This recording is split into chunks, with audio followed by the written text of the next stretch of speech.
EPS 95 higher pension pension form निरस्त और check वापस करने पर बड़ा खुलासा।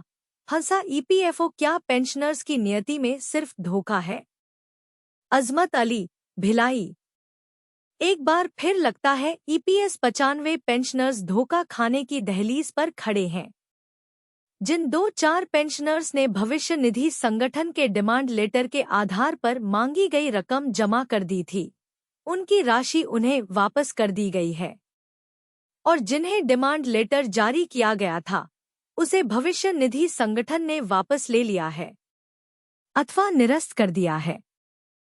4 अक्टूबर 2016 को सुप्रीम कोर्ट के निर्णय के बाद जब क्रियान्वयन की प्रक्रिया प्रारंभ हुई तो इसी तरह का खेल खेला गया था और अंततः पेंशनर्स को पुनः सुप्रीम कोर्ट का दरवाजा खटखटाना पड़ा था। प्रश्न है कि क्या कर्मचारी भविष्य निधि संगठन एम्प्लॉयज प्रोविडेंट फंड ऑर्गेनाइजेशन द्वारा वैसी ही परिस्थिति निर्मित की जा रही है? ईपीएस 95 पेंशनर्स राष्ट्रीय संघर्ष समिति छत्तीसगढ़ के अध्यक्ष एलएम सिद्दीकी ने सूचनाजी.com के साथ ईपीएस 95 हायर पेंशन को लेकर चल रहे विवाद पर तर्क के साथ अपना पक्ष रखा है। ईपीएफओ की खामियों को उजागर किया है।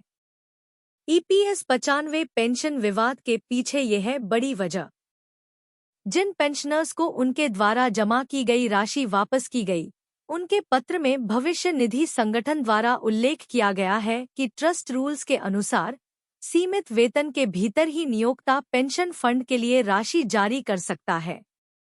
कर्मचारी का वास्तविक वेतन यदि सीमित वेतन पहले यह 5,000 रुपये था, फिर रिवाइज होकर 6,500 और अभी 15,000 रुपये है से अधिक होता है तो उस पर वह अंशदान नहीं दे सकेगा।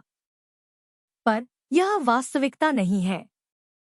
ऐसा प्रतीत होता है कि वर्षों पूर्व बनाए गए ट्रस्ट के मृतप्राय नियमों को आधार बनाकर सदस्यों को उच्च पेंशन से वंचित करने का सुनियोजित षड्यंत्र चल रहा है। पढ़िए एग्जेम्प्टेड, अनएग्जेम्प्टेड एस्टैब्लिशमेंट्स और कोर्ट से राहत। उच्चतम न्यायालय के निर्णय 4 अक्टूबर 2016 के अनुसार सभी सेवानिवृत्त कर्मचारियों को उच्च पेंशन देने के विकल्प का अधिकार दिया गया था और इस संबंध में ईपीएफओ ने परिपत्र 23 मार्च 2017 भी जारी किया था। लेकिन बाद में एक गैरकानूनी परिपत्र 31 मई 2017 के द्वारा एग्जेम्प्टेड एस्टैब्लिशमेंट्स में कार्यरत अथवा रिटायर्ड एम्प्लॉयज को इस लाभ से वंचित कर दिया गया था, जिसे बाद में अंततः सुप्रीम कोर्ट ने अपने निर्णय 4 नवंबर 2022 से रद्द किया और फैसला दिया कि एग्जेम्प्टेड और अनएग्जेम्प्टेड एस्टैब्लिशमेंट्स में उच्च पेंशन हेतु कोई अंतर नहीं है।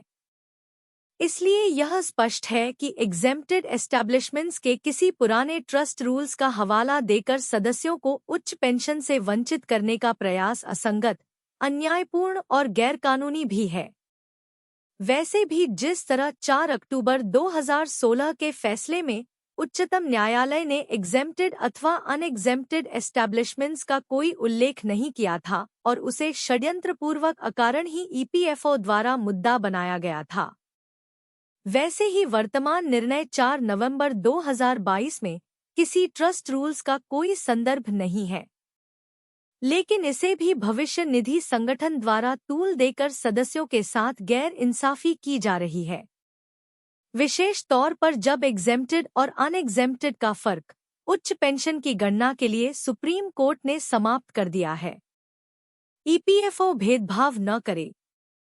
सुप्रीम कोर्ट ने अपने निर्णय 4 नवंबर 2022 से रद्द किया और फैसला दिया कि एग्जेम्प्टेड और अनएग्जेम्प्टेड एस्टैब्लिशमेंट्स में उच्च पेंशन हेतु कोई अंतर नहीं है, इसलिए किसी तरह का कोई भेदभाव न किया जाए, सभी को पेंशन के दायरे में लाया जाए।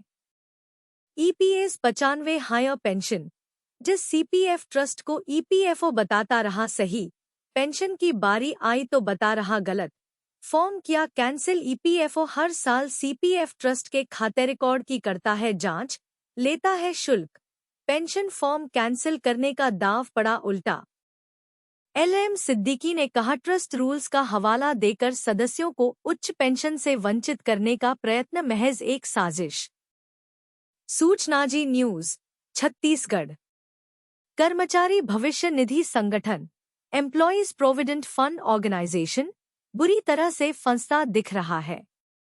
ईपीएस 95 हायर पेंशन को लेकर ईपीएफओ का घेर लिया गया है।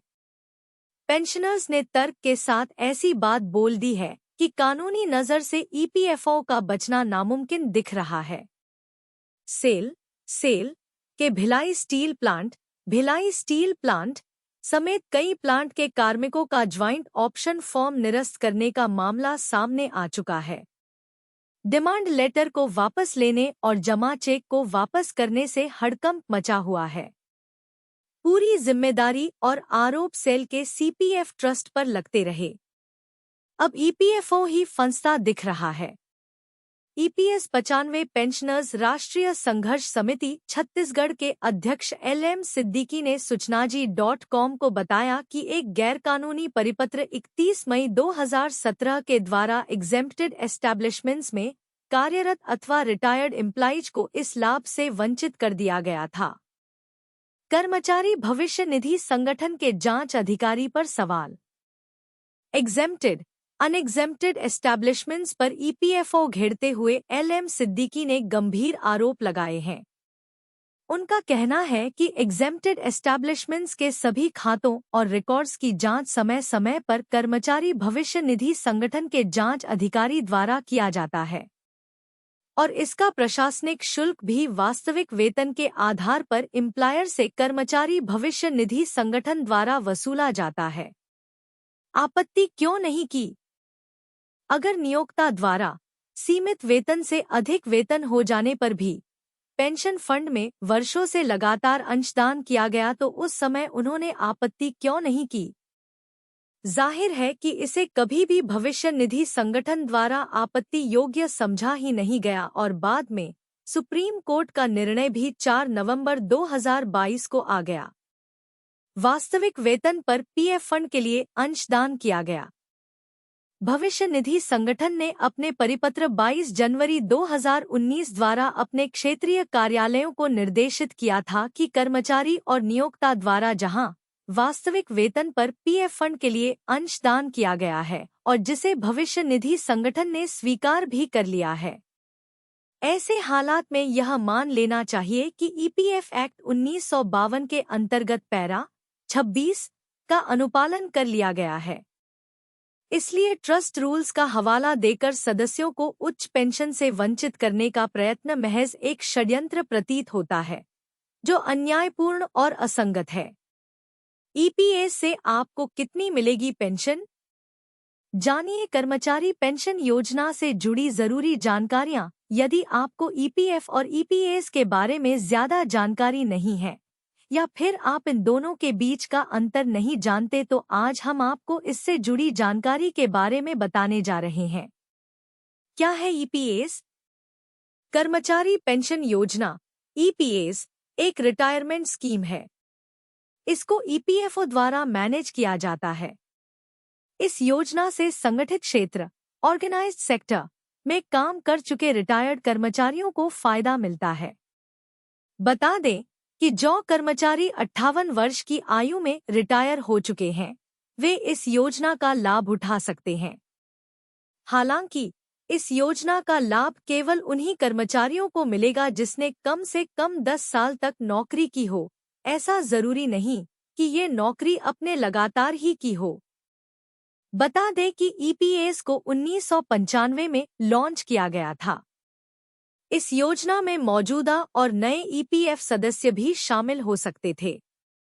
नियोक्ता कंपनी और कर्मचारी दोनों ही ईपीएफ फंड में कर्मचारी की सैलरी में से 12% का समान योगदान करते हैं। बता दें कि कर्मचारी के योगदान का पूरा हिस्सा ईपीएफ में जाता है और नियोक्ता कंपनी के शेयर का 8.33% कर्मचारी पेंशन योजना ईपीएस में और 3.67% हर महीने ईपीएफ में जाता है।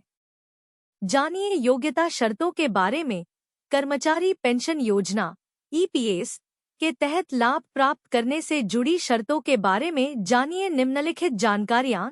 आपको ईपीएफओ के सदस्य होना अनिवार्य है। आपने 10 वर्ष तक नौकरी की हो, आपकी उम्र 58 साल हो। बता दें कि आप 50 वर्ष की आयु होने पर ईपीएस से पैसे निकालना शुरू कर सकते हैं। साथ ही आप 2 साल 60 साल की उम्र तक के लिए अपनी पेंशन को रोक भी सकते हैं, जिसके बाद आपको हर साल 4% की अतिरिक्त दर से पेंशन मिलने लगेगी। जानिए ईपीएस के तहत कैसे करें पेंशन को कैलकुलेट। सदस्य अपनी की मासिक पेंशन राशि की कैलकुलेशन नीचे दिए गए फॉर्मूला के अनुसार कर सकते हैं। कर्मचारी का मासिक वेतन, पेंशन योग्य वेतन x पेंशन योग्य सेवा 70 ईपीएस।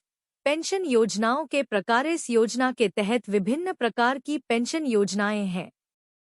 नीचे दी गई पेंशन के प्रकारों से ईपीएफ ग्राहक के परिवार के सदस्य को आय प्रदान की सुविधा मिलती है। 1. विधवा पेंशन ईपीएस विडो पेंशन।